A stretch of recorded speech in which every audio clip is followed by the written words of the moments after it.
God is in the earth beneath our feet, as well as in the heavens above our heads. Welcome to one of our videos from St. Mark's Episcopal in Dalton, Georgia, and all those joining us on Facebook, YouTube, or wherever. I am up at Memorial Hospital in Chattanooga, and behind me is a depiction from the stained glass of the Pentecost, and we've just left the time of Pentecost, the season of Pentecost, and going to in Advent. Well, the quote I gave at the beginning of this video was from Henry David Thoreau, and normally Henry David Thoreau was not somebody you'd be quoting in a Christian video such as this. I think Thoreau was very famously a transcendentalist and probably had a lot of influence from the Unitarian Church, but I don't really know the details of his religious or spiritual life. But what he was saying made a lot of sense, because he was pointing out that God is here. God is not just up in heaven, but God is in all creation. He was very much of a naturalist. So we have some things to learn maybe from Henry David Thoreau as well as others.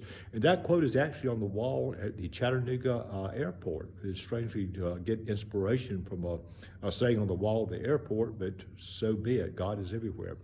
And that brings us to Advent that we're going right now after the year of Pentecost. Advent is the time, it means coming. It's the time that we celebrate the coming of Jesus, the coming of God incarnate. God comes in many ways. God came in the form of Jesus, God incarnate. We also celebrate Jesus coming into our lives, coming into our hearts every time we ask Him, or receptive for that, and also look forward to the God's kingdom coming to this earth. So Advent is a time of waiting for the coming, which we are always waiting for the coming of Jesus, which is sort of a contradiction, because Jesus and God are always here. God did not disappear. God has always been around, and all the way through the history of the Bible, God was there with Abram, and God was there with Jacob, and God was there with Moses and with David, and all the way through. But if God is here, why did He send Jesus? And very simply for that, for God's plan for salvation, He had to reconcile Himself to the world, not just to humans, but with all creation. And He could not. To do that, God reached out to us. He sent Jesus to be His incarnation in the world, to reconcile all of creation, reconcile every person to be with God as it was intended in the beginning of creation.